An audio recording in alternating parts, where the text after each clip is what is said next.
haya despenalización. ¿Cuál es la posición de la Iglesia, o mejor dicho, del judaísmo?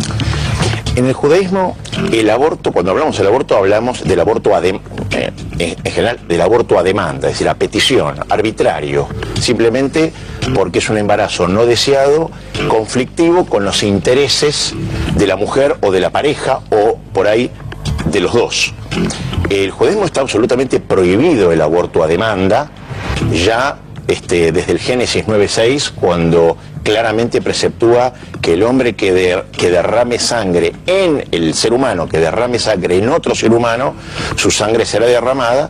El Talmud, cuando reglamenta y entiende este precepto, dice que es un ser humano dentro de otro ser humano, una mujer embarazada. Las mujeres en la Plaza de Mayo y ahora en el Congreso gritan, el cuerpo es mío, y yo con mi cuerpo hago lo que quiero.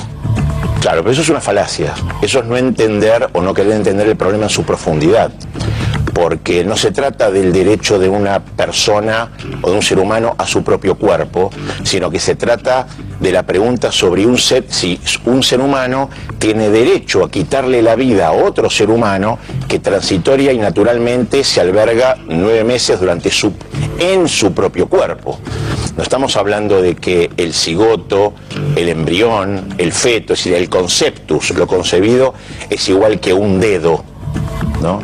Porque el conceptus es una entidad biológica con un ADN, una carga genética distinta a quien lo alberga y con fuerza inherente de desarrollo y crecimiento. Eso en cualquier manual de embriología se puede ver. Los abortistas dicen que no, es un conjunto de células, está dentro de mi panza y yo ahí hago lo que quiero. Yo también soy un conjunto de células, y sin embargo el problema no es ser o no un conjunto de células, el problema es que como se reconoce la vida a partir de la concepción, y esto nuevamente, podemos ir a cualquier manual de embriología, la ciencia dictamina esto, se trata de que a partir de la concepción hay vida humana, porque todo el mundo reconoce, los manuales de embriología reconocen que es un organismo vivo humano, no es vegetal, no es animal no humano, es humano, con lo cual, más allá de que desde el cigoto, desde la mórula, desde la blástula,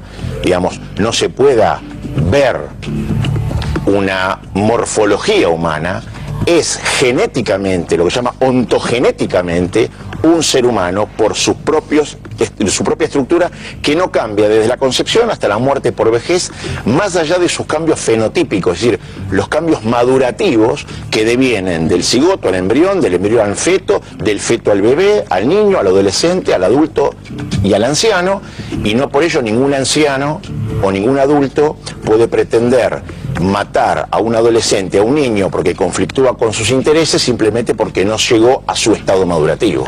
Es decir, la vida es un proceso continuo que comienza desde la concepción hasta Para el judaísmo la lo mismo, ¿no? Absolutamente. No es una cuestión solamente de la Iglesia Católica. Absolutamente. Para el judaísmo es la vida comienza desde el momento de la concepción. El Talmud lo reglamenta explícitamente cuando hay una discusión y dice a partir de cuándo entra el alma. Y se establece que entra el alma en el ser humano, dice Mishat Pekidah, que quiere decir en el momento de la concepción, por un versículo en Iov, ¿no es cierto?, que dice que mi pecudateja, es decir, desde mi orden, desde la concepción, ¿no es cierto?, yo te he cuidado. O sea, para el judaísmo ya hay alma desde el momento de la concepción, entra el alma. Ustedes van más allá todavía. Entra el alma en el momento de la concepción. Sin embargo, y ahí está el kit de la cuestión, digamos, para el judaísmo, la persona es una entidad jurídica, es una decisión jurídica, no científica. Para el judaísmo es al momento de nacer y con viabilidad, porque solamente al nacer recae sobre el sujeto la obligación preceptual de cumplir con los 613 preceptos. Pero esa es la definición de persona, es una definición jurídica, no quiere decir que no sea ser humano antes, y por ende la prohibición de manipular arbitrariamente la vida. O sea, usted hace la diferenciación de ser humano y persona. Claro. Y la prohibición de matar recae sobre el ser humano más allá de su condición jurídica de persona o no. Para el judaísmo es matar. Es matar, absolutamente. Es matar. Porque las mujeres, las abortistas dicen, no, eso es demasiado, nosotros no estamos matando a nadie, no hay nada ahí. Es como una plantita, no estamos matando a nadie. Quitarle la vida a un ser humano significa matar. el judaísmo está permitido el aborto en ciertas circunstancias. ¿Cuáles? Por ejemplo, en tiempo y forma, en caso de violación y en caso donde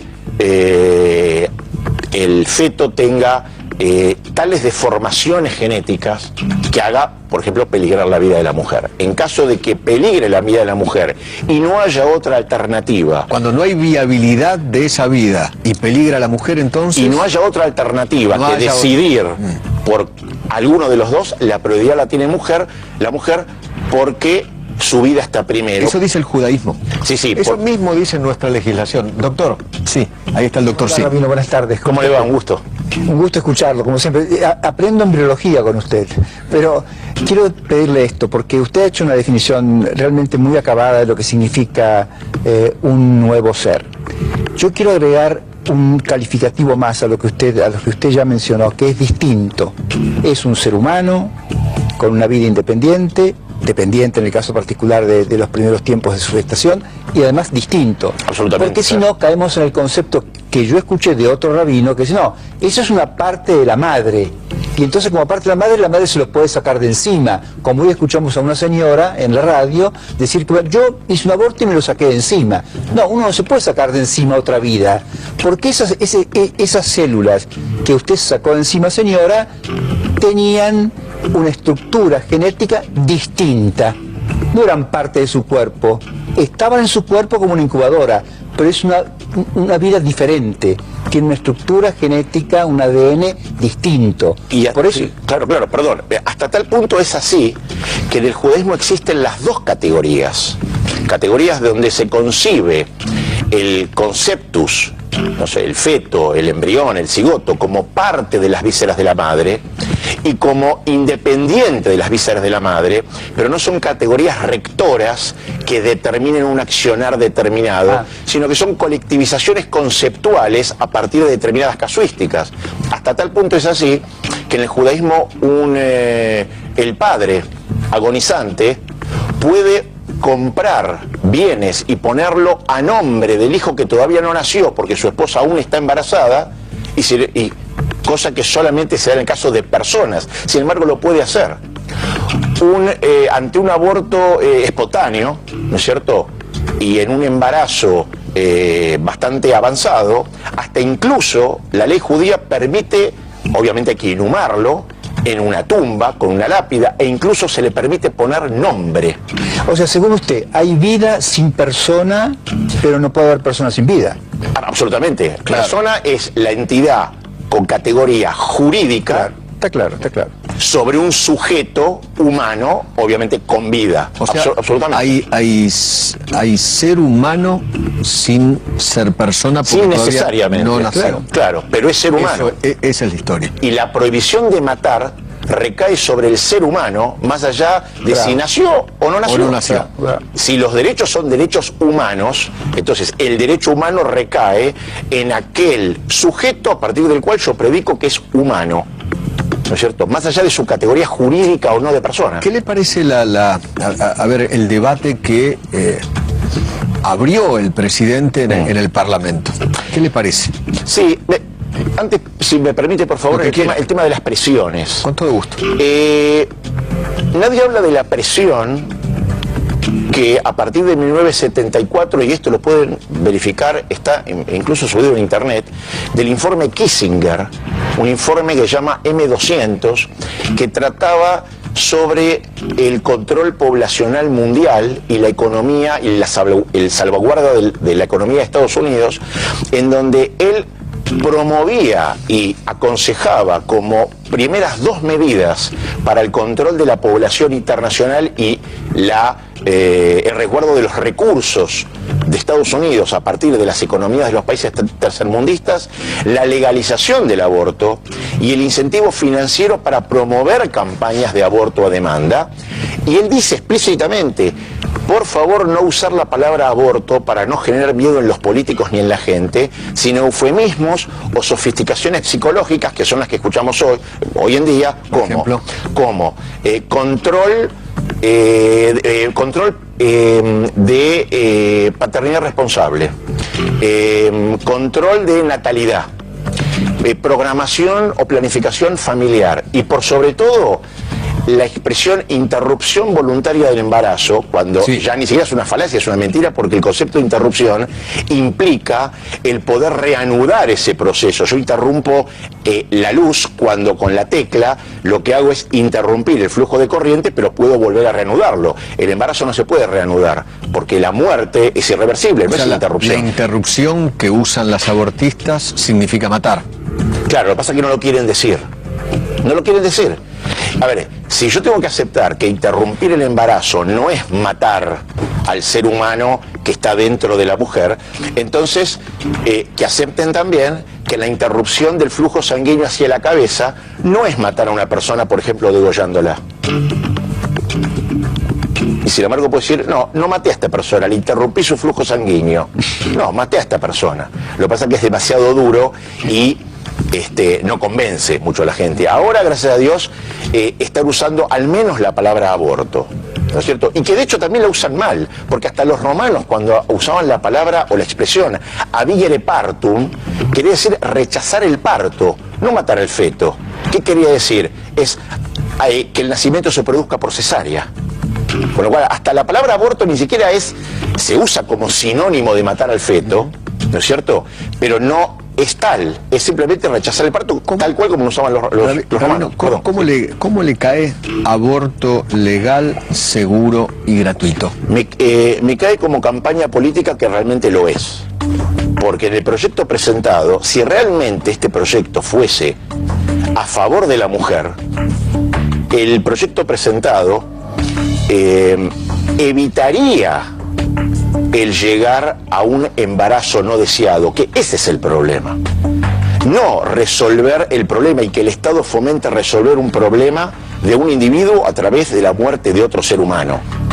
Digamos, eso ya lo tuvimos bastante en el siglo XX. Lo que pasa es que hay muchas mujeres que mueren justamente por los abortos. Mueren en abortos clandestinos. Y creo que usted está a favor, bueno, evidentemente está a favor de la vida. Pero por supuesto. Yo también estoy a favor de la vida de todos. De todos. Es decir, la campaña de las mujeres que mueren y de los niños por nacer. Tal cual. Porque si el problema no es el derecho o no al aborto, eso sería agravar el problema.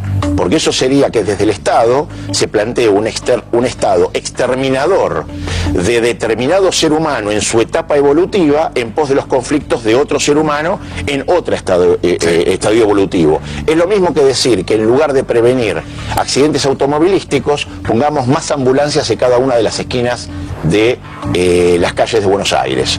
Es decir, yo quiero un Estado que prevenga el problema, no que socorra y vaya atrás del problema y de la peor manera. Por eso este proyecto, más que un proyecto a favor de las mujeres, es un proyecto político, porque en principio el proyecto no dice en nada qué pasa con la mujer, por ejemplo, que reincidiría en su aborto. Aborta. Digamos, no hay ningún control de la contención de esa mujer. Bueno, no. pero es libre. Claro. En cambio de que... Y ella puede elegir una vez, 2 veces, 3, 4, 5, claro. Ocurrió en España. Claro, en lugar de que el proyecto sea un proyecto clara y fundamentalmente para la educación sexual, para el acceso universal y gratuito de todo tipo de metodología anticonceptiva, para prevenir que haya embarazos no deseados, que ese es el problema. Ese es el tema. Ese es el tema, y ahí se defiende mucho más a la mujer, también a todo ser humano, porque el Estado, ya desde Aristóteles hasta Hobbes y hasta hoy en día, tiene como sentido la protección de todos los seres humanos bajo su espectro de poder, de todos los seres humanos. Rabino, le agradezco infinitamente el agradecido que haya venido, Gracias. Muchas gracias. Quiero obsequiarle mi libro sobre justamente filosofía judía de aborto. Le traje 3 ejemplares también para la mesa. Gracias, y Rabino, un paper que salió publicado en la UCA, que es de mi autoría, que es el más completo. La Católica. De la Católica, sí. Mire usted. Gracias, Muchas gracias.